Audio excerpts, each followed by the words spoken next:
In 1992, as part of the construction of the Denver International Airport, the airport contracted BAE, a company which specialized in airport baggage handling systems, to build an automatic baggage handling system which was integrated over the three concourses of the airport. The baggage handling system failed in just about every aspect, as it came in late, over budget, and was installed on only one concourse, as opposed to the whole airport. The system was ultimately dismantled, as the maintenance costs of the system were higher than the labor required for a manual system. The question that this presentation will answer is whether or not it was ethical for the City Council to approve the project, given the concerns about the project that were raised during the bidding process. This is an interesting case study as it illustrates an immense failure to appropriately project manage the construction of computing infrastructure in an appropriate time frame. The city originally contracted a feasibility study on building an integrated automatic baggage handling system. The resulting report showed that the project was too complex to work. The bidding process also illustrated this, as the three bids that were submitted all said that the time frame of 2 years to implement the system was not long enough.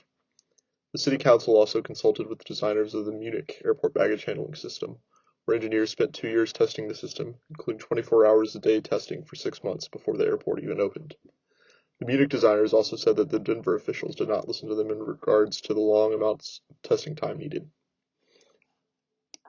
Ultimately, the city reached out to BAE, an airport systems company who had been contracted by one of the airlines to create a baggage handling system for a single concourse, and they were hastily contracted to build an integrated baggage handling system for all three concourses. The resulting system was a reliability nightmare.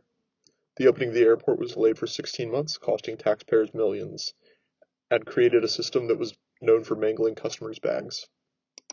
The citizens of Denver are the largest stakeholders in this scenario. They ultimately had to pay off the bonds for the airport, which were much larger than would have been needed if the project had gone as planned. They, along with everybody else who used the system, had to deal with a system that was not reliable and damaged their possessions. Another stakeholder is BAE, the company that was contracted to build the system. They were pressured to produce a system in less time than was feasible by the city government, and suffered fines from the city government as well as reputational harm because of the media coverage surrounding the fiasco. The city government itself was also harmed, as they had to devote a lot of tax dollars to a flawed project, and as a result, the citizens they represented likely lost confidence in the government's abilities. The core idea of virtue ethics is that people have virtues which inform the way they live their lives. Living a life of virtue will lead to flourishing. From the virtue ethics perspective, the failure to listen to all of the entities represented a lack of virtue, as it defied the virtue of taking negative feedback into account. Being receptive to negative feedback is important, because others may have experience or technical knowledge that gives them a greater knowledge of the situation and its possible outcomes. Taking this feedback is therefore a virtue, and the Denver City Council was lacking in that virtue when it chose not to take the feedback it received seriously. Rule utilitarianism holds that we should only take actions which would create happiness if implemented as a rule for society at large. From a rule utilitarian perspective, there are several rules which should have prevented the City Council from massive loss of happiness on the part of everyone involved. Being cautious with taxpayer money is a rule they could have adopted to maximize the happiness of the stakeholders in this situation.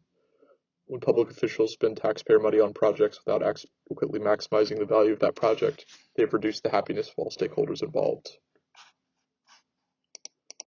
This costly project and the massive delays that it caused hurt many of the stakeholders in this case. The city had only listened to many entities that recommended against this project. The city could have proceeded with a manual baggage handling system, which it ultimately ended up getting anyways, but without spending millions on a flawed system. Virtue ethics shows us that listening to negative feedback is a virtue, and a virtue that was ignored in this situation, leading to a loss of flourishing by every stakeholder.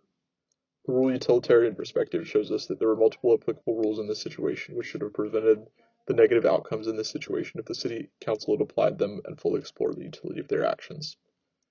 This failure of reliability is truly a historic one, and provides us with a cautionary ethical tale. Managers of future public infrastructure projects can use this as an example and apply these ethical frameworks to prevent costly overruns like the catastrophic one here in the future.